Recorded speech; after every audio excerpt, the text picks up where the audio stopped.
Nakakaiyak, nakakakilig, Nakakatawa, nakaka-inlove. Dear MOR.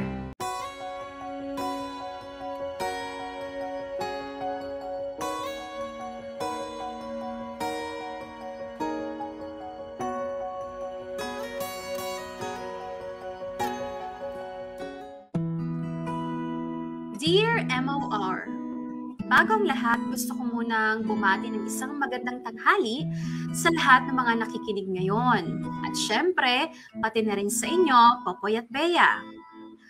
Tawagan niyo na lang ako sa pangalang Delia, 60 years old mula sa Taguig City.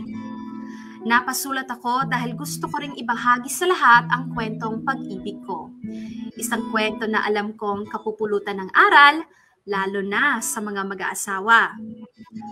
Popoy at Bea, 35 years na kaming kasal ng asawa kong si Ariel. Biniyayaan kami ng 3 anak na ngayon ay may kanya-kanya na ring buhay. Simple lang ang pagsasama naming mag-asawa. Parehas na kaming nag-retire sa mga trabaho namin. Ako sa pagiging elementary teacher at si Ariel naman sa pagiging mechanical engineer. Nagtayo ng sariling pagawaan ng sasakyan ng asawa ko, habang ako naman nanatili lang sa bahay. Marami-rami na rin kaming pinagdaanan sa haba ng pagsasama naming mag-asawa. Pero sa kabila ng mga pagsubok na yon, nanatiling matatag ang pagmamahalan namin sa isa't isa. Pero kahit matanda na kami ni Ariel, may mga bagay na hindi pa rin talaga nagbabago. Tulad na lang ng pagiging malapit niya sa mga babae na siyang kinaiinisan ko.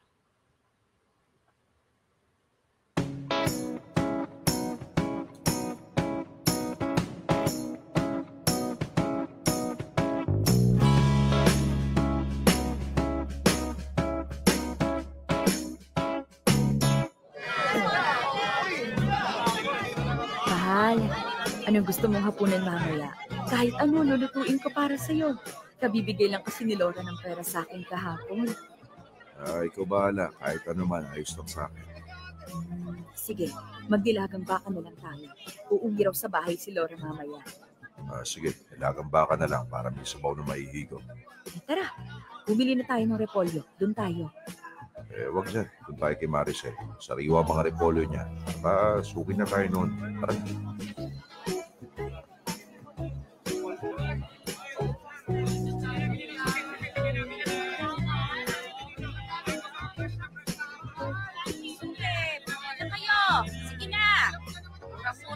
Sariwa pa. Tara na rito. Uy, Ariel. Anong meron at pinuntahan mo ko rito sa pwesto ko? Ano pa ba? Di bibili ng gulay. Yun ang mga paninda mo, di ba? Oo nga pala. Nawala sa isip ko. Ikaw kasi eh. Isang repolyo, tsaka patatas. Sige. Buti naman at dito nyo naisipang bumili ng gulay. Ano bang hapunan nyo? Magluluto si Mrs. ng nilagang baka. Sa amin kasi uuwi mamaya yung panganay namin. Ako rin. Masarap din akong magnilagang baka. Sa susunod na punta mo rito, patitikman kita ng nilagang baka ko. Okay na ba? Pwede na bang magbayad? Ay, ito. Tapos, ito naman ang sukli mo. Salamat, Maricel, ha? You're welcome. Please come again. Tara na. Ang tanda-tanda na, napakalandi pa. Ano yun? May sinasabi ka? Ang sabi ko, bumili na tayo ng baka sa loob. Bilisan mo nga, ang bagal-bagal mo maglakad. Pasensya na. Alam mo namang inatakay ako ng rayuma ko kagabi. Ito naman, oh. Uy, hintayin mo nga ako.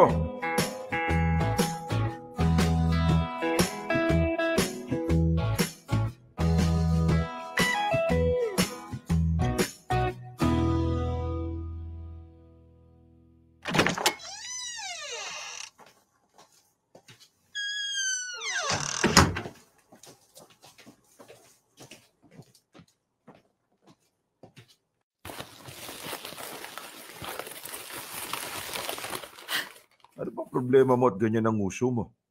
Bakit? Ano meron sa nguso ko? Hindi ba kasing pula nung Maricel na yon na parang sinuntok? Ha? Ano pinagsasasabi mo? Ang ibig kong sabihin, kanina ka pa nakanguso, konti na lang sasabitan ko na yan ng kawali. Ano ba kasing nangyari sa'yo? Tinatanong mo talaga kung ano nangyayari sa akin? Bakit? May problema ka na ba sa memorya kaya wala ka maalala? Ano? Wala talaga? Hindi mo maalala kung paano makipaglandian sa'yo ang Maricel na yon? Tapos ikaw, tuwang-tuwa ka pa. Ay nako, hindi ba pwedeng nagiging friendly lang ako doon sa tao? Friendly? Ewan ko sa'yo.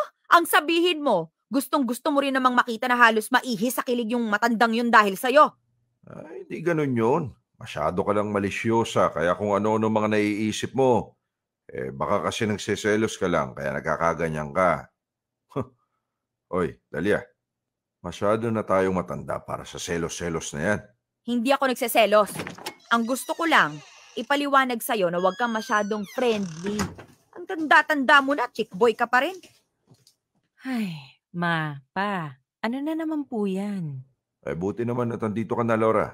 Kausapin mo nga yung nanay mo. Napapraning na naman ng wala sa oras eh. Hindi ako napapraning. Maliligo muna ako. Ano na naman po ang nangyari sa inyo? Yang tatay mo kasi, nakakainis. Ma, para namang hindi mo pa kilala si Papa. Alam naman po natin na noon pa lang, lapitin na po siya ng mga babae. Pero kahit ganon, ni isang beses, hindi niya naisipang mambabae. Alam ko naman yon. Sadyang, Nagseselos ka man, no? Hayaan mo na lang si Papa. Hindi ka po niya matitiis na makitang nagkakaganyan ka. nako, imposibleng mangyari. Ay, nako, wag na nga natin pag-usapan yun. Tulungan mo na lang ako sa pagluluto. Sige po.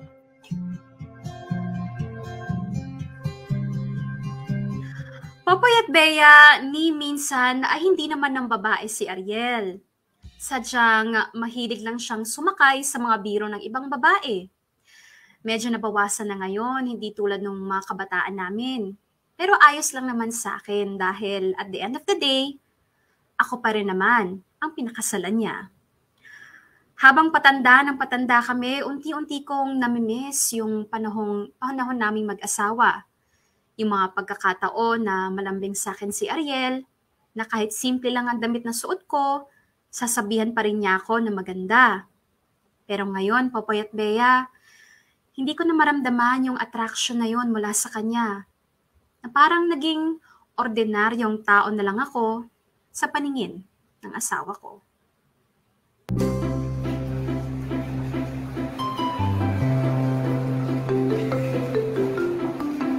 Eto, ma.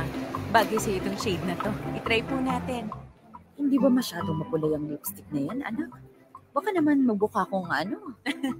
Hindi yan. Saka susubukan lang po natin eh. Ayan. Teka, may konting lagpas. Ayan. Oh, magganito ka, ma. Bagay na bagay sa'yo. Tingnan mo po sa salamin. Patingin nga ako. Ang ganda nga.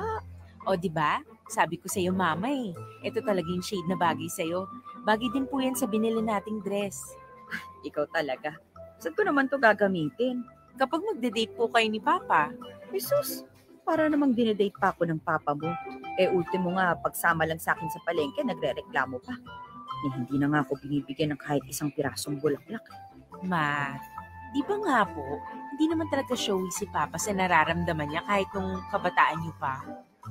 Ang sabihin mo, habang tumatanda siya, nawawala na siya ng interes sa akin. Hindi na ako maganda sa kanya. Kaya nga po mamaya, pag uwi ninyo, magpaganda ka. Magsuot ka ng lipstick, pati na rin yung dress na binili natin. At pupunta tayo ngayon sa salon. Ano naman gagawin natin dun? Manicure, pedicure, foot spa, saka hair color. Hair color? Ako? Opo, tatabunan natin yung mga puting buhok mo para aging like a fine wine ang datingan mo. O, di ba? Tara na, ma. Mag-hashtag balik-alindog na tayo.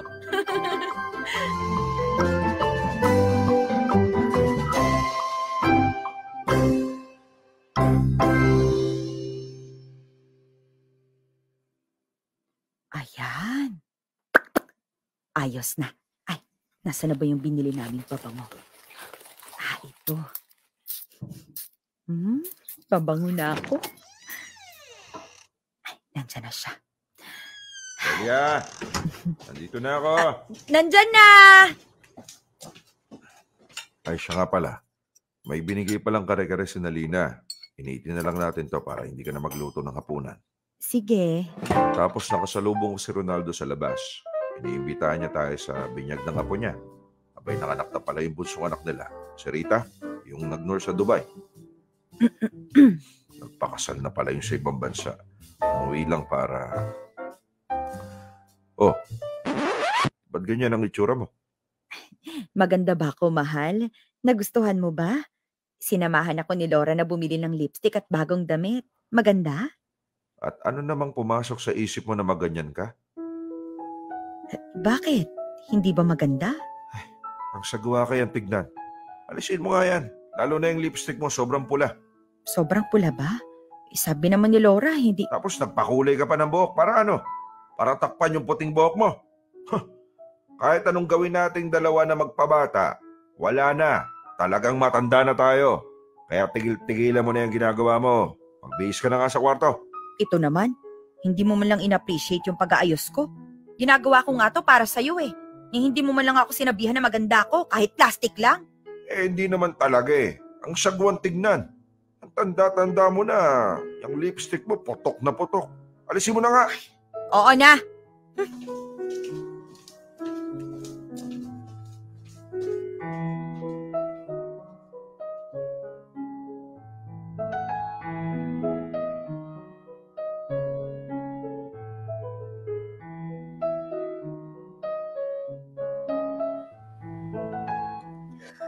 Popoy at Bea, pagkatapos ako sabihan ng gano'n ni Ariel, tahimik akong napaiyak. Nag-expect kasi ako na magagantahan pa rin siya sa akin. Na-imagine ko nga na babalik yung anghang sa pagsasama naming dalawa, kahit isang gabi lang. Pero nagkamali ako. Napatingin na lang ako sa salamin ng mga oras na yon. Oo nga pala, matanda na nga pala ako. Hindi na bagay sa akin na mag-makeup at magsuot pa ng mga magagandang damit. Masagwa na palang tignan sa akin.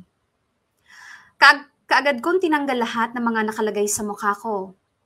Ibinalik ko ang matandang Delia na hindi na nakukuha ang atensyon ng asawa.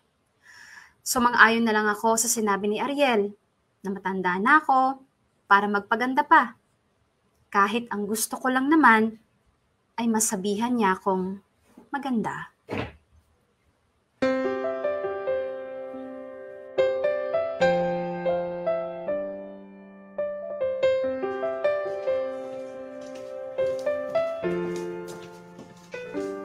Juice po, ma. Salamat, anak. Ano na naman po ang nangyari at napapunta kayo rito? Ito naman, problema agad. Hindi ba pwedeng namimiss ko lang ang panganay ko? Oo nga pala, sa'yo na lang to. Ang alin po? Tong lipstick na binili natin. Po? Bakit? Binili nga po natin yan para sa inyo. Hindi nagustuhan ng papa mo eh. Pati nga tong pagkukulay ko ng buhok, pinuna niya. Kaya sige na, sa'yo na lang. Sayang naman kung hindi magagamit. Ma, pagpasensyahan nyo na lang po si Papa. Hindi lang po siguro sanay na makita kayong ganun. O di kaya baka pagod lang siya. Hindi. Malaki na talaga ang pinagbago ng papa mo. Ganon nga siguro kapag tumatanda na. Nawawala na yung kilig. Nawawala na yung atraksyon. Hindi ka na maganda o gwapo sa paningin ng asawa mo. Kasi matanda na kayo para maramdaman pa yung naramdaman nyo nung bata-bata pa kayo. Ma, Okay lang ako, anak. Okay lang kami ng papa mo. May sarili ka ng pamilya, kaya hindi mo na kami dapat iniisip pa. huwag kang mag-alala, ma. Kakausapin ko po si Papa. Hindi po pwede yung ganyan. Kayong dalawa na nga lang nasa bahay tapos nagkakaganyan pa po kayo. Ayos lang, anak. Hayaan mo na ako sa mga sinabi ko. Tumatanda na ako, kaya ganito na ako. Mabilis magdamdam, pero ayos lang kaming dalawa. Ma, hindi po porket wala na ako sa poder nyo ni Papa, hindi nyo na po ako pwedeng malapitan kapag may problema kayong dalawa. Ayaw ko lang na isama mo pa kami sa mga iniisip mo. Kumusta na ba kayo ng asawa mo? Madalas ba siyang tumatawag sa'yo, ha? Oo naman po. Bago siya pumasok sa trabaho kapag lunchtime niya, saka bago siya matulog. Mabuti naman kung ganon. Hindi madali ang sitwasyon yung dalawa. Nasa ibang bansa yung asawa mo. Kaya dapat nang naparati kayong magkausap. Parang kami dati ng papa mo. Mahirap nga lang kasi syempre hindi pa naman uso yung mga cellphone na yan. Regular kami nagsusulatan noon at nagtatawagan sa telepono. Ay, sana hindi na lang kami tumanda. Bakit po? Para hindi nagbago ng ganyan ang papa mo. Hindi naman siya ganyan eh. Pero dahil sa tumatanda na nga kami, baka pati yung nararamdaman niya sa akin tumanda na rin. Pawala na. Ma, huwag niyo na pong sabihin yan. Mahal ka ni Papa. Maniwala po kayo sa akin. Kaming mga anak niyo ang patunay kung gaano kanya kamahal.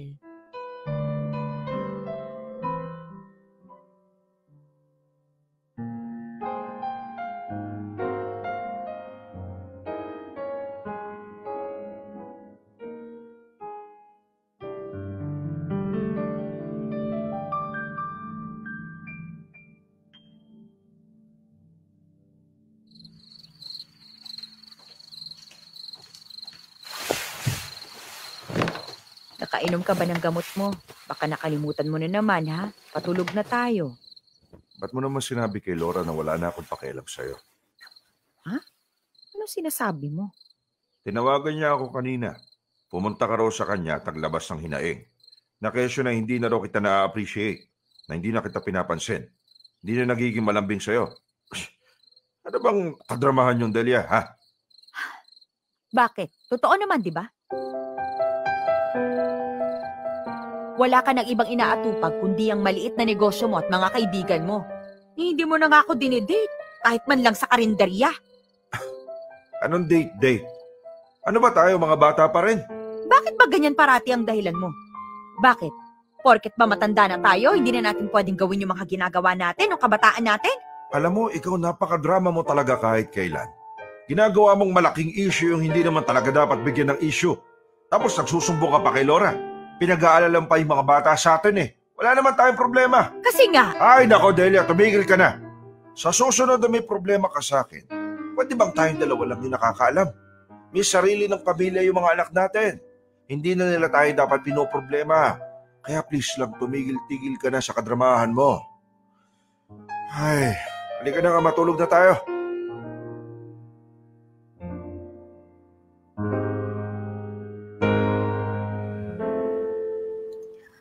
Popoy at Bea, sa tuwing may hinaing ako, parati na lang akong sinasabihan ni Ariel na wag daw akong magdrama. Na kesyo may puting buhok na raw ako, pero ang pag-iisip ko, parang bata. May mga pagkakataon na binaliwala ko na lang yon. Pero mas maraming beses na nasasaktan ako. Kasabay ng pagtanda niya, parang tanda na rin ang pakikitungo niya sa akin. Hindi ko na halos maramdaman ang pagmamahal niya. At mas lalong napapaisip ako na kung sa mga edad namin, posible pa bang magtapos ang kwento naming dalawa?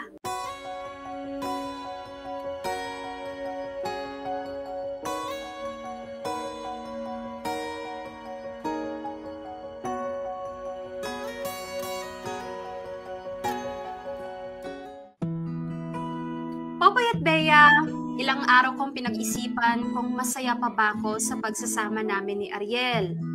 Tinatansya ko kung nagsasama na lang kami dahil sa tagal ng relasyon o mahal pa ba niya ako. Dahil kung ako ang tatanungin, siya pa rin ang lalaking gusto kong mahalin hanggang sa pinakahuling tibok ng puso ko. Siya pa rin ang lalaking nagpapakilig at nagpapasaya sa bawat araw ng buhay ko. Pero dahil sa mga nakikita kong pagbabago sa kanya, napapaisip ako, ako pa rin kaya ang babaeng minahal at pinakasalan niya noon? O baka naman nananatili lang siya dahil yun ang tamang gawin?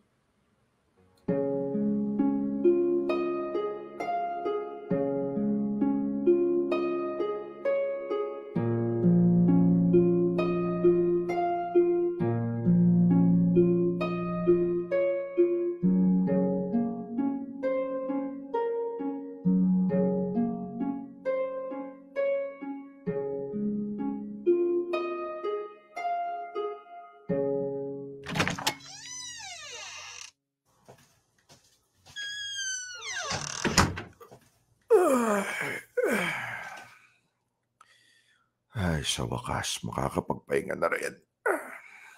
Dami nagpalinis ngayon na sasakyan. Habang tumatagal paganda ng paganda ang takbo ng negosyo ko, abay sana magtuloy-tuloy na to. Oh, ano meron? Bakit nakalabas yung mga maleta mo? Aalis ako. Saan ka naman pupunta? At parang hindi ka na babalik. Dinala mo yata buong kwarto natin. Hindi na nga ako babalik. Ha? Anong hindi na babalik? Maghiwalay na tayo, Ariel. Hiwalay? Anong hiwalay? Iiwan na kita. Huwag mo nga ako pinagloloko, Delia. Pagod ako. Kaya pwede ba, huwag mo ako simulan. Wala ako sa mood na sakyan niya mga kadramahan mo. Balik mo na nga yung mga maleta sa kwarto. Sige, bukas na lang tayo mag-usap. O, saan ka pupunta? Nandun ang kwarto. Bakit dito ka sa pinto pupunta? Dahil aalis na nga ako! Iiwan na kita, Ariel! Nakikipaghiwalay na ako sa'yo, pero ang iniisip mo pa rin, nagdadrama lang ako! Eh bakit nga? Bakit mo ako iiwan? Wala naman tayong problema para sabihin mo sa akin hihiwalayin mo ako, di ba? Madami! Madami tayong problema! Pero ako lang tong nakamulat ang mga mata. Kaya ako lang ang nakakakita na may problema tayo! Hindi mo na ako mahal! Ano? Hindi na kita mahal? Oo! Hindi mo na ako mahal! Umamin ka na lang, Ariel. Aminin mo na lang sa sarili mo na wala na. Wala na yung pagmamahal mo sa akin. Aminin mo na dahil pagod na ako sa pag-intindi sa'yo. Delia, mahal kita. Hindi ko maintindihan kung bakit mo yung sinasabi sa akin. Dahil hindi na kita maramdaman. Hindi na nga natin sineselebrate ang anniversary natin eh. Kesyo gastos lang yun. Hindi naman kailangan. Eh dahil hindi naman talaga eh. Kailangan yun. Mahalagang araw yun sa ating dalawa. Dahil yun ang araw na nagdesisyon tayong magsasama tayo habang buhay. Na magbabahalan tayo hanggang sa huli. Nabubuo tayo ng masayang pamilya. Nagawa naman natin, di ba? Magkasama pa rin naman tayo hanggang ngayon. Masaya pa rin tayo. Masaya? Nasaan ang masaya rito, ha? Simula nang bumukod ang mga anak natin, wala ka nang ibang inatupag kundi ang negosyo mo. Uuwi ka lang dito para kumain at matulog. Kung lalabas ka man, magsasaya ka kasamang mga kaibigan mo. Magiinuman kayo. O di kaya pupuntahan mo yung mga anak at apo mo. Eh ako, nasan ako sa araw-araw ng buhay mo, ha? Nasaan na ako?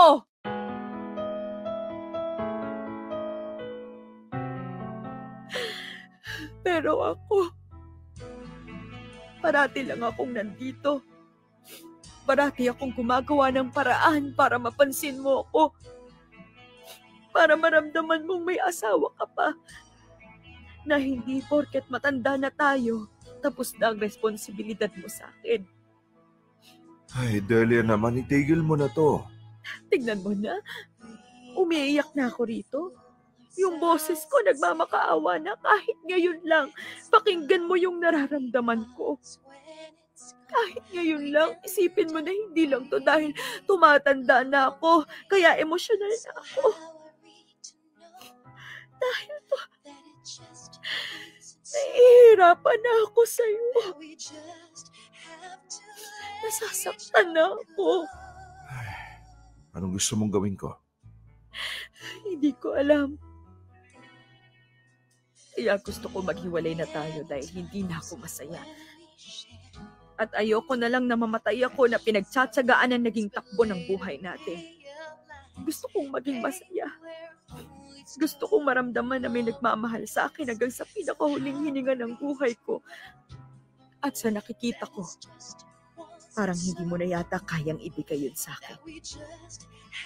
Maghiwalay na tayo. Ayoko na. If loving you is all that means to me, and being happy is all I hope you'd be. Loving you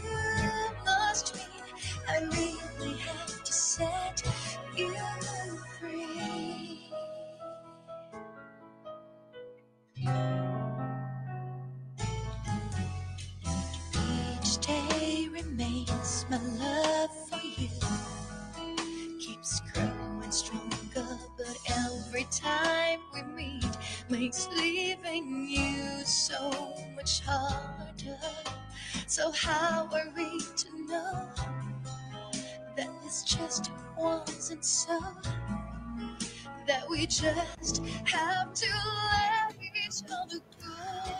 Popoy at Bea, umalis din ako nung gabing yon at tumuloy kina Laura.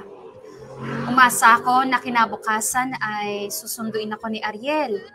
Hihingi ng tawad at aayusin ang pagsasama naming dalawa. Nasasabihin niyang naiintindihan niya ang nararamdaman ko. Pero lumipas ang 3 araw, parang nakikipagtigasan pa siya sa akin. Na mga panahon na yon, naisip ko, baka nga talaga hindi na ako importante kay Ariel. Na baka hindi na niya ako mahal. Na baka gusto niya ring tapusin ang pagsasama namin, pero hindi lang niya alam kung paano. Hinihintay lang niya na ako ang maunang magdesisyon para pag ako ang unang nagsabi, hindi na lang niya ako pipigilan. Dahil yun naman talaga ang gusto niya.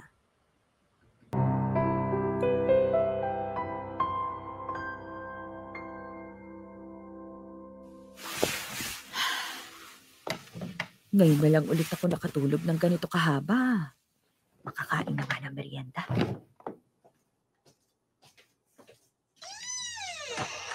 Baka tulog pa po si Mama. Magmerienda po muna kayo. Ito, oh. Kausapin mo naman ng mama mo, anak. Ay, pa, hayaan nyo na lang po muna si Mama. Makakausap mo rin yun. Oh, Ma, gising na po pala kayo. Nandito si Papa. Anong ginagawa mo rito?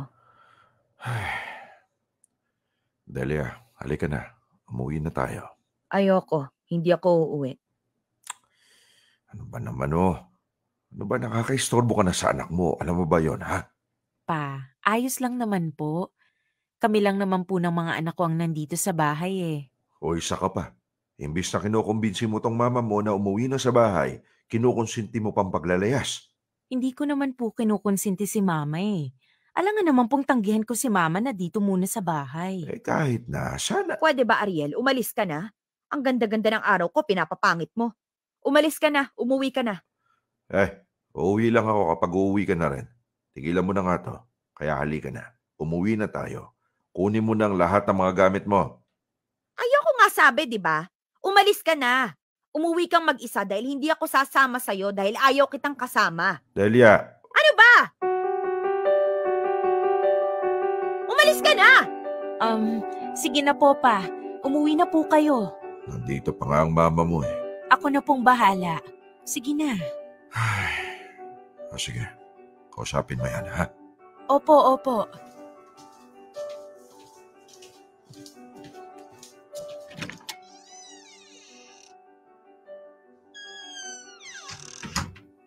Ma? Hindi ako uuwi. Kahit ano pang sabihin mo. Hindi magbabago ang isip ko. Ay, Ma, tama na po. Pinuntahan ka na ni Papa rito. Ibig sabihin, gusto niya makipag-ayos sa'yo. Yun ba ang nakikipag-ayos? Inuutusan ako umuwi? Ayoko na, Laura. Hindi ko na kayo kailangan isipin ng mga kapatid mo para makipaghiwalay sa tatay niyo dahil malalaki na kayo. Sariling kaligayahan ko lang ang iniisip ko. Naiintindihan ko po kayo. Ganyan din naman ako minsan kay Nath. Pero Ma, kayo na po yung nagsabi, di ba? Hindi solusyon ang makikipaghiwalay lalo na kapag mag-asawa na. Oo, alam kong sinabi ko yun sa'yo. Pero sana maalala mo rin ang sinabi ko sa'yo na dapat alam mo yung mga bagay na karapat dapat sa'yo. Tulad ng pagmamahal, ng appreciation, mga bagay na hindi na sa'kin binibigay ng papa mo. Baka naman po kasi nagsisisi na si Papa. Nagsisisi? Bakit narinig mo ba siyang humingi ng tawad sa akin? Wala, di ba? Kaya paano mo nasabing nagsisisi na siya? Ilang taon kong minahal ang papa mo. Oras na para sarili ko naman ang mahalin ko. Ang tagal kong nagtiis sa ganon, anak. Matanda na nga ako, pero may karapatan pa rin akong maging masaya.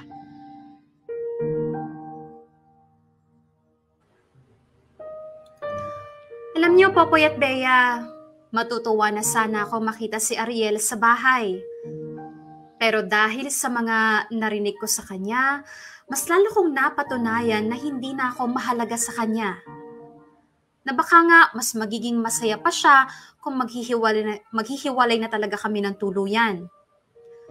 Sa edad kong to, hindi ko inakala na masasaktan pa pala ako ng ganito. Na magkakaroon pa pala kami ng ganitong problema ni Ariel. Akala ko kasi noon, panghabang buhay na yung saya. Na sa tagal ng pinagsamahan namin, kaming dalawa na talaga ang nakatadhana sa isa't isa. Pero parang nagkamali yata ako.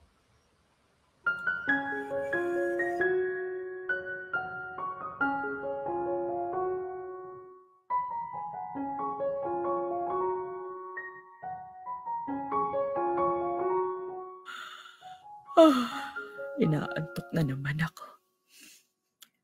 Ay, makatulog na nga muna. Ma! Mama! Oh, bakit? Ano nangyari at bakit ka natataranta ng ganyan? Ma! Si Papa nasa ospital! Ha? Bakit? Ano nangyari? Bigla raw sumikip yung dibdib at hindi makahinga eh. Kaya dinala raw po nila sa ospital. Ay, Diyos ko! Halika na, puntahan na natin ang papa mo! Halika na! Bilisan mo!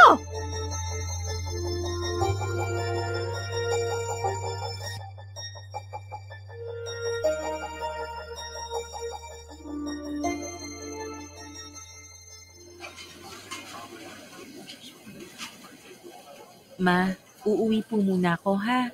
May pasok pa po kasi yung mga bata bukas.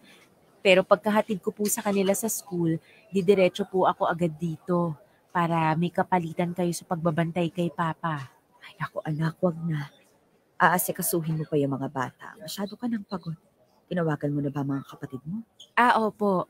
Si Stephen po, pagka-out niya sa trabaho, didiretso na po siya rito sa ospital. Tapos si Mariel po, sinabihan ko na rin na dumaan po sa bahay para makadala ng mga damit niyo. Sige, salamat anak ha. Wala po yun, Ma. Sige po, mauna na po ako. Hintayin niyo na lang po sila. Tawagan niyo po ako, ha? Sige.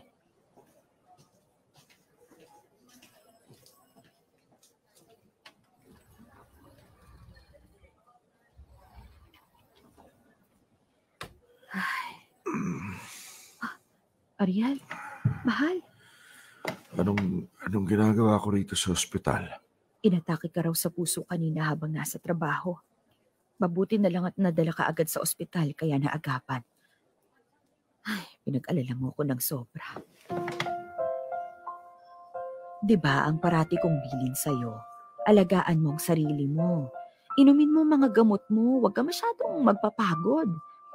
Ang sabi sa akin ng mga tauhan mo, halos ikaw na raw ang gumagawa ng lahat doon. Pinapauwi ka nila, ayaw mo. Kahit araw ng pahinga mo, pumupunta ka pa rin. Dahil kapag umuwi ako, mas lalo lang ako nalulungkot dahil wala ka. Walang sumasalubong sa akin. Wala akong kakwentuhan kapag kumakain. Wala akong katabi kapag natutulog. Hindi ko nakikita yung mga ngiti mo tuwing umaga. Nararamdaman ko lang na mag-isa na ako.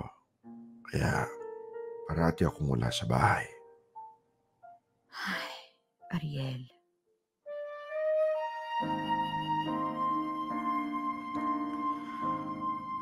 Akala mo, wala lang sa akin yung pag-alis mo, no? Akala mo, wala akong pakialam na gusto mo na akong hiwalayan? Yun kasi ang nakikita ko eh. Mali yung nakikita mo. Kilala mo naman ako, di ba? Di ako katulad ng ibang lalaki na sobrang malambing. Pero kahit ganun, Delia, mahal na mahal kita. Pero bakit parang hindi ko na maramdaman? Yun siguro ang mali ko. Masyado akong nakampante na kahit anong mangyari, hindi mo ako iiwan. Na parati ka lang nandyan. Hindi ko na malaya na kahit ganito pa yung edad natin, dapat pinaparamdam ko pa rin sa'yo na ikaw ang pinakamagandang babaeng nakita ko. Na kahit may pagkain na binibigay sa akin ng mga tauhan ko, hindi ko inuubos. Kasi alam ko, may niluto kang pagkain para sa akin at yun yung kakainin ko. na natutulala ako kapag nakikita kitang nakaayos. Ang ganda-ganda mo pa rin. Lalo na yung pabango mo. Gustong-gusto ko yun. Bakit ayaw mo ko nag-aayos parati? Siguro kasi nagsiselos pa rin ako kapag may tumitingin sa yung iba. Kahit kasi matanda na tayo, ganda mo pa rin. Bata mo pa rin tingnan. Tapos ako ganito. Baka mamaya ipagpalit mo pa ako sa iba eh. Sira, paano mangyayari yun? Wala nang maliligaw sa akin, no? Mahal, pasensya ka na ha. Kung naramdaman mong hindi na kita mahal, ha? Kung iniisip mo na wala akong pakialam sa'yo, hindi yung totoo. At mas lalo kung napatunayan na hindi ko kaya na mawala ka sa akin nung umalis ka sa bahay. Kaya, please lang umuwi ka na. Miss na kita eh. Ang lungkot kapag wala ka. Kulang ako kapag hindi kita kasama. Kaya sige na, patawarin mo na ako, ha? Uwi ka na. Sige, pagkalabas mo, sabay tayong uuwi sa bahay natin. Mahal na mahal kita. Mahal na mahal din kita.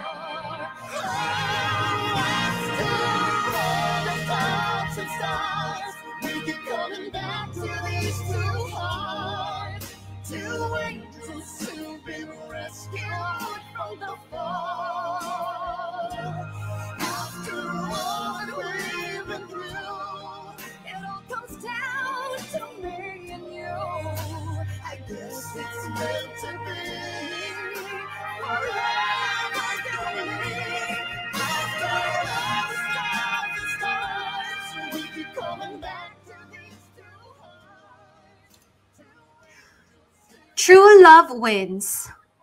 Popoy at Bea, nagpapasalamat ako sa Panginoon dahil hindi niya hinayaan na matapos ang pagsasama namin ni Ariel.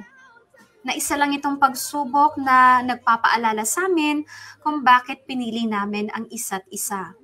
Kung bakit sa tinagal ng pagsasama namin, nandito pa rin kami magkasama. Pagkatapos lumabas ni Ariel sa ospital, nakita ko ang mga effort na ginawa niya para makabawi sa akin.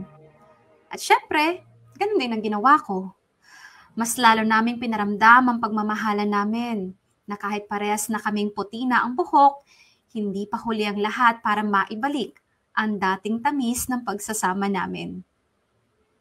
Popoy at Bea, dito na nagtatapos ang kwento kong ito. Maraming salamat sa pagbibigay ng oras para mabasa ang sulat ko. Sana ay patuloy pa rin kayong pagpalain ng Panginoon. Boss na nagmamahal, Delia. Dear M.O.R. Ang mga kwento ng puso mo. #Dear M.O.R. Puting buhok.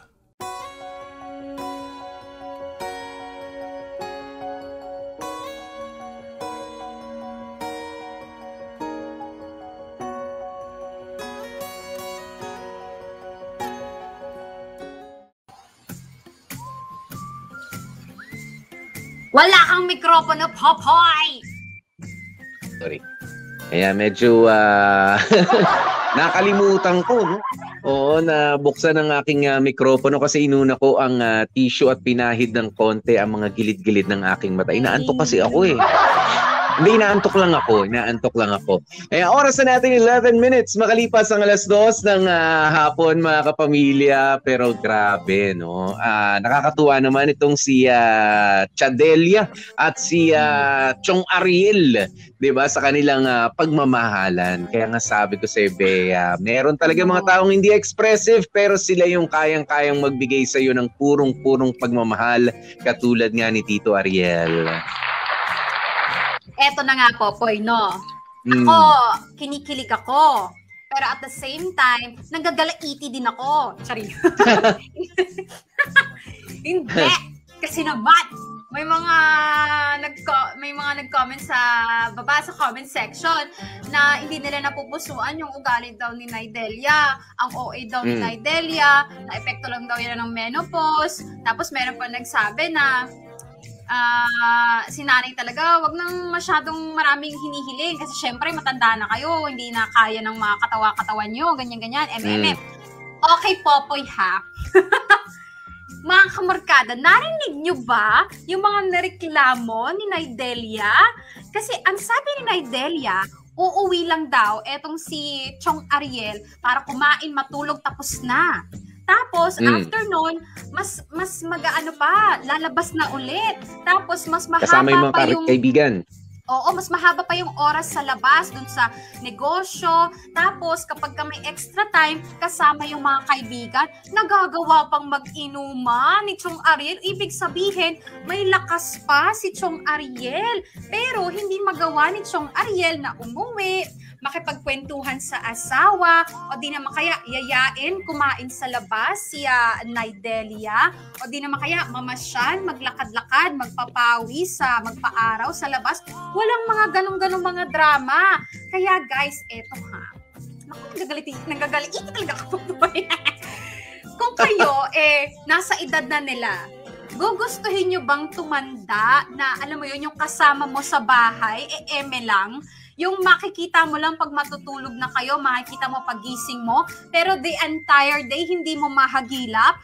Ako, ewan ko sa'yo, pero ako ayoko ng ganun. Gusto ko pag tumanda ako, yung kasama ko sa bahay, nagagawa pa naming magtawanan, magkilitian, nagagawa pa naming magkwentuhan, mamasyal. Kasi kung mamamatay na din naman ako ng matanda na, di ba? Gusto kong mamamatay na kinikilig. Gusto ko mamatay na may ngiti sa aking mga labi, di ba? Namatay sa kilig. Ayoko naman mamatay na parang ang kasama ko, tropa ko lang, napulot ko lang sa kung saan, yung ganong feeling na parang wala lang. Siyempre gusto ko yung inlababo talaga ako ng bonggang-bongga. Kaya I don't know about you guys, pero I don't think Nidelia was OA dun sa kanyang inarte. Tingnan mo nga, nung nag-inarte ng ganyan si Nidelia, di dun nalabas ni Chong Ariel yung tunay niyang nararamdaman. O di ano nangyari sa ending? Mas lalong sumaya yung pagsasama nila. Kaya naku, tigil-tigilan ako ng mga nagsasabi dyan na OA si Nidelia. Hindi kaya. Actually, medyo sa akin hindi rin naman OA kasi valid yung reasons ni Tita Delia. 'Di ba na ikaw talaga hindi mo na ako na-appreciate, hindi mo na ako napapansin, wala ka ng panahon sa akin. Totoo 'yun, 'di ba? Pero sana itong hindi na sana nga rin umabot na nagkaroon pa ng emergency. Alam nyo kasi nagiging malambing lang ang mga tao kapag meron nasa bingit ng kamatayan minsan. Diba? Tsaka ka lang nagiging expressive kapag ka namuntikan na, diba? O kaya naman nag-50-50 yung mga ganun, tsaka lang nasasabi yung mga gusto masabi. Hanggat maaari, alam nyo, wag na nating hintayin yung ganong mga pagkakataon. Diba? Na, naku, namuntikan ako. Ngayon na ako magbabago. Diba? May mga ganyan kung hindi pa muntik malagutan ng hininga, tsaka pa hindi makikinig doon sa mga akala natin kaartihan lang na panawagan nga ni Tita Delia, 'di ba na dumito ka naman, samahan mo naman ako, 'di ba ano pa rin naman tayo. Yun nga yung sabi ko kanina, 'di ba? Romansa. 'Di ba ang romansa, ang ano ba ang language of love ninyo, 'di ba? Siguro nga yung dedication sa trabaho sa hanap buhay nitong si Tito Ariel is one of his yung language of love, 'di ba? To be the provider para sa pamilya, pero it doesn't end there. Sana wag matapos yung ating sana po wag matapos ang inyong romansa doon sa nakapag-abot ka lang ng pera. 'Di ba? Dahil hindi matatapatan ng kwarta na kinikita mo ang kahit anumang very memorable na mga pwede mong gawin together with your partner. 'Di ba? Na papasok nga doon sa kategorya ng romance. You're never too old para maging romantic. Huwag niyo pong isiping ganoon, mga kapamilya. Yung sinasabi, alam mo yung iba, eto meron na naman akong revelation. Alam mo, minsan sinasabi ko kay Mrs. Popoy, masyado ka nagmamadaling tumanda. Darating tayo doon. Pero habang bata pa lang tayo, dito na muna tayo. Diba? Oo, kasi sabihin na natin, pagkabata tayo, mas flexible pa tayo, Bea, aminin natin, di ba? Nakapag-flex pa tayo, nakakilos pa tayo ng ganyan. Sabi ko, ngayon na meron na tayong karapatan, meron tayong freedom na magawa yung mga ganitong bagay, gawin natin. Pagtanda natin, mahirap ng pumuesto dito sa medyo masikip na lugar na to. Pagtanda natin, baka hindi na rin tayo makapuesto. I mean, makapaglambingan sa mga lugar, di ba? It'll be harder to go places, di ba? Kaya sabi ko, wag magmadaling tumanda. Lahat tayo doon ang papunta. Doon tayo papunta. Masama yung masyado kang isip bata. Masama rin naman yung masyado kang isip nagiging matanda na. Wag na muna tayong tumanda ngayon. 37 years old. Diba? Wag na muna. At saka, sa nakikita ko kasi, itong si Naidelia, hindi naman niya nire-request kay Chong Ariel na fireworks, engranding candlelit dinner. Hindi naman mga ganon, di ba? Hindi naman extra effort na bonggang-bongga yung gusto ni Naidelia. Actually, ang hinihiling ng ni Naidelia, time, words, power of words, kind words, alam mo yun, loving words, and gestures. Yung, ano ba naman yung konting yakap, konting akbay, hawak sa kamay, mga ganun lang naman. Ganun ba kahirap? Hindi naman, diba? Naniniwala kasi ako, Popoy, na ang effort ng isang tao, reflection nila yan kung anong tingin nila sa'yo. Kung hindi sila masyado nag-e-effort, ibig sabihin nun, hindi sila masyadong interesado sa'yo or hindi ka ganun ka, alam mo yun, hindi ka ganun ka-importante sa kanila. Pero kapag ka nag-exert ng effort yung isang tao, at alam mo yun, nakita mo talaga na pinaghirapan, na parang medyo extra for them, hindi nila usual ang ginagawa, pero ginawa nila, it only means to show na parang you're really someone special for them. Kaya, alam mo yun, huwag yung mamaliitin yung mga effort na ganyan. Kapag sinabi sa'yo na gusto ko lang naman yung effort mo, extra effort, huwag niyong agad isipin na ano ba yan, ang laki naman ng hinihiling mo sa akin. Hindi naman po ganun.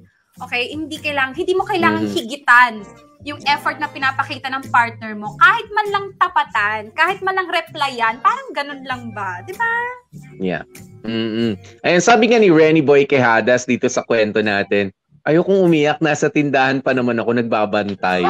Sige lang, umiyak ka lang dyan sa tindahan. Talaga nakakaiyak yung kwento, di ba? I mean, yung tears na may kasama kang tumanda. Di ba? Nakakaiyak yan. Tears of joy na rin na may makasamang tumanda. Kasi itong si Renny Boy, alam mo, Bea, bata pa, wala nang kasama. Patanda rin naman yan. Diba? Baka wala rin kasama. Kaya nakakaiyak naman talaga yung kwento for him. May iyak. Hindi, biro lang, May iyak Renny sa Boy. inggit. Maiyak ka sa inggit, Renny Boy. May nag-comment dito. Sabi ni Mar, ang bataling nalika. Lugi si tatay, hindi nakapagpaliwanag kasi hindi siya yung sumulat ng kwento. Maganda sana kung dalawa sila nagkwento ng love story nila. Ay, totoo naman. There's a two sides to every story, di ba? Sorry kayo, si Naidelia ang bida. Yeah. Pero, oo naman. Tsaka kita nyo naman sa personality nilang mag-asawa, di ba? Si Nanay Delia yung mas expressive, di ba? At si Tito Ariel, siya talaga yung siya talaga yung sabihin na nating silent type. Siya yung doer. Hindi siya yung talker, 'di ba, sa sa kanilang mag-asawa. Pero does it mean na hindi sila compatible? Hindi, napatunayan na nila. 'Di ba? Hindi manhinikip ang dibdib sa pangungulila ni Tito Ariel sa pagkawala ni Tita Delia, 'di ba? Nang ganun-ganun lang, 'di ba? Hindi, talagang mahal niya rin. Hindi niya lang alam kasi may mga tumatanda talaga, Bea, no. Kaya nga it's never too late to learn, 'di ba? You're never too old to learn new things about your partner. Sino ba naman mag-iisip? Ang laki na. Meron ng mga apo. Itong sina Tita Delia at Tito Ariel, 'di ba? Ngayon pa naghamon ng hiwalayan tong si Tita Delia dahil yung atensyon na ine-expect niya sa kanilang pagtanda hindi na naibibigay nitong si Tito Ariel, 'di ba? Which is a valid reason also. 'Di ba? Hindi mo naman na yata ako kailangan. Sige na, dito na lang ako sa mga apo ko. 'Di ba? Okay lang magtampo. Alam nyo, sa mga nagsasabi, OA naman, tampo-tampo naman. Ito lang masasabi ko sa inyo. Paki-focus nga po ako. Paki-focus ako. Mga 2 segundo lang, ha? Ito lang masasabi ko sa mga nagsasabi ng ganyan kay Tita Delia. Siguraduhin nyo na sa pagtanda ninyo, hindi kayo maging katulad ni Tita Delia. Na matampuhin, sensitibo, hindi mo na ako nilalambing. Yung mga ganyan. Siguraduhin nyo lang. Sige. Siguraduhin nyo na hindi kayo maghahanap ng atensyon, ha? Siguraduhin nyo na okay lang sa inyo mag-isa kayo buong araw, ha? Correct. Ito, sabi ni Gian Rich Miller, nakalimutan lang nilang mag-asawa mga traits nila.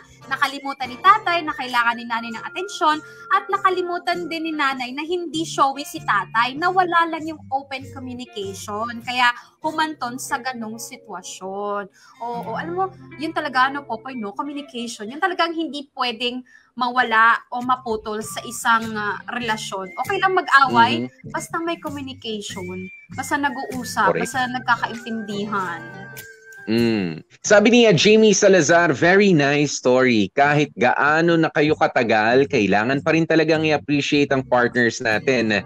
Let us not invalidate our partner's feelings. And that's true. Diba? Huwag natin sabihin matanda na tayo. Huwag na tayo magtampuhan. Masyado ka namang ano naman dyan. Masyado. Yung mga ganyan. Diba? Valid ang lahat ng reasons. Lalo na sa pagtanda ninyo.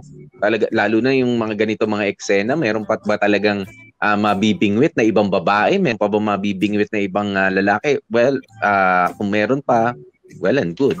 Diba? Pero kung wala naman na at kayong dalawa na lang talaga ang inaasahan ninyo to appreciate, to love, to care sa isa't isa, anong ginagawa ninyo? Diba? I-express nyo lang rin. Diba? Minsan lang tayo dadaan sa buhay na to. Diba? Medyo nakakatamad na siguro, medyo iba na rin ang pakiramdam natin sa ating pagtanda, pero diba, wag tayong mapapagod. Diba, wag tayong mapapagod na i-appreciate ang ating partner. Lalo na, meron na kayong mga anak, meron na kayong mga apo. Ang dami nyo na napatunayan. Diba, ngayon pa ba kayo magdududa sa isa't isa? Na, hindi mo na yata ako mahal. Hindi na yata kita kayang mahalin. Yung mga ganyan, gusto ko may apo na. Diba, wala naman naging third party na issue nang dahil sa hindi lang na-appreciate, kita nyo? Diba, nang dahil sa hindi nabigyan ng atensyon, pwede talaga magbago pa ang ihip ng hangin kahit na may edad na. Oo, wala talaga sa edad, Poy. Nasa ano talaga yan, nasa personality, nasa takbo ng pagsasama. So alam mo yon, hindi porket mas bata, doon pwede magdrama, tapos pag matanda na, kailangan tigas na, bato-bato na yung puso.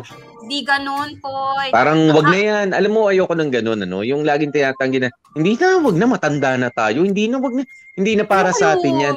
May mga bagay na kung kaya nyo pang gawin, 'di ba? Meron bang age limit na halimbawa magpunta ka sa malayong lugar, mag-out of town kayo mag-asawa. Naku, may mga anak na tayo, mga nagtatrabaho na, wag na nating gawin 'yan. Ano nakakahiya doon unless nanghihingi kayo ng inoobligan nyo yung mga anak nyo ng bigyan kayong pamasahe ng mga, 'di ba? Against their will, pangit 'yun. Pero kumbaga gusto nyo lang i-enjoy ang company ng bawat isa. 'Di ba? Gusto nyo lang makasama ang bawat isa bilang mag-partners. 'Di ba? That's enough reason. That's a very valid reason. 'Di ba? Na sige lang, ituloy nyo lang 'yan. Kaya nyo? 'Di ba? Medyo alanganin kayo pero gusto nyo subukan, just go ahead, enjoy life. At mas enjoy ang life kapag kakasama mo yung partner mo. Very well said, Popoy. Basta ako, huli ko lang masasabi ha, hindi lang kaya Naidelia, kaya Chong Ariel, kundi sa lahat ng mga kamarkada natin. Totoo nga na falling in love is easy, but staying in love is hard. Pero malayo ang mararating ng extra effort. Malayo ang mararating ng konting sakripisyo. Huwag niyong mamaliitin yun. Yun lang. Kaya ako po, I swear, pagtanda ko, I'll be a romantic lola. Walang makakapigil sa akin. Lola? Hindi asawa? Hindi, ganun rin yun. Siyempre may asawa ka. Paano magiging romantic kung wala akong Diyosawa, di ba? I'll be, you know, Linawin mo lang. I'll be like Nidelia. I will, retain romance because I love kilig. And I will be forever, I want to feel kilig forever until death do us part. Well, Narinig mo yan? if that's what you're gonna do, I just want to read this another comment here from Eileen Gabs, if you don't mind. Bea? Sabi niya, I love that kind of love. Kasi pagka matanda na tayo, marami na tayong time. Kaya naman marami na sanang time to appreciate and take it slow sa lahat ng mga bagay. Yun nga lang si tatay naging busy sa ibang bagay, sa negosyo, sa barkada, except kay nanay. Iyon naman yung hinihingi ni nanay talaga. Thank you, Eileen Gabs. Ayan. Pagka tumatanda, mas dumadami na raw ang time. Actually, mas kumukonte. If you come to think of it, kapag tayo umiedad, mas kumukonti na ang panahon natin. Kaya naman, dyan na rin ako manggagaling sa sinabing ito ni Aileen. Diba? Huwag tayong sabihin, tapos na yung trabaho ko sa opisina na may 8 oras na kinakain araw-araw, hawak ko na. It's just that hawak mo na ang oras mo. At kapag mas may edad ka na, mas hawak mo na ang oras mo, mas kumukonti na ang oras.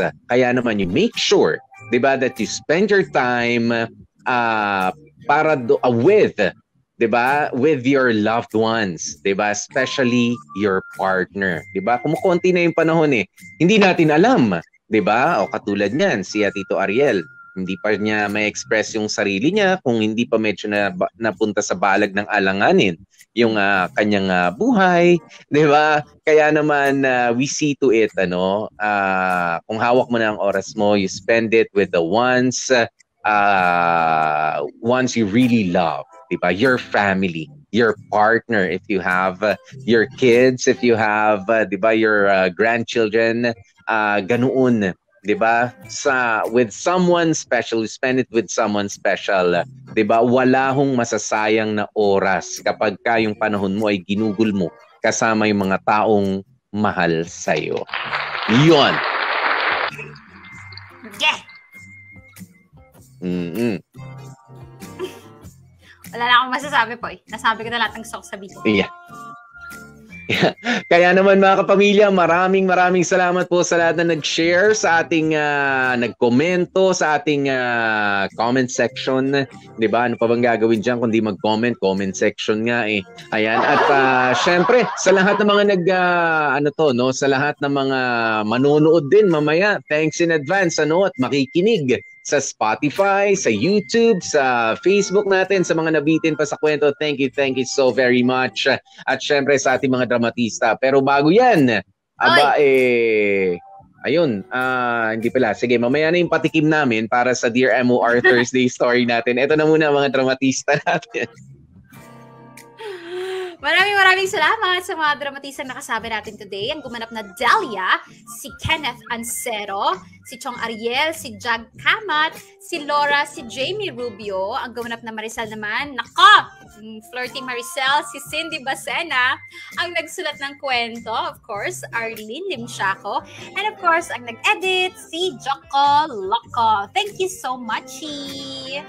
Iyon. At syempre mga kapamilya, ito na nga yung sinasabi naming patikim sa ating pagsasalu-saluhan bukas, Dear MOR Webest. Ngayong Webes sa Dear MOR. Wala kang karapatang sumbatan ako. Kung sawang-sawa ka na sa akin, edi sige, maghiwalay na tayo. Akala mo ba natatakot ako? Nagkakamali ka. Kasi kaya kong mabuhay kahit wala ka. Hayop ka! Hashtag Dear MOR Praning.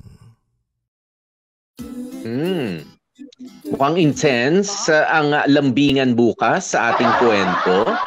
Mukhang may hayupang magaganap bukas. Oo. Kaya huwag kayong huwag kayong makikipag-relasyon sa mga hayop.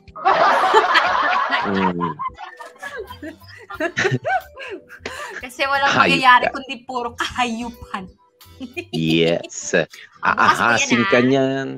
Aahasin ka. Sasakmaling ka. Pero may mga kahayupan din na okay, no? Lalo pagka may aso. Aso. Hindi, may mga baboyan ding mga medyo pwede naman. Binaboy na like mo. Ganyan. Pasok sa banga. Oo. Ayan, kaya bukas po yan mga kapamilya, nakasama nyo ang inyong mga lingkod. Ako po si DJ PDJ Popoy, that's my Guapopoy. And of course, Gorgeous B, Bea. Mga kapamilya, stay safe, stay healthy, at kahit ano nga po mangyari, please, stay happy. Oy, tama Bye-bye. siya.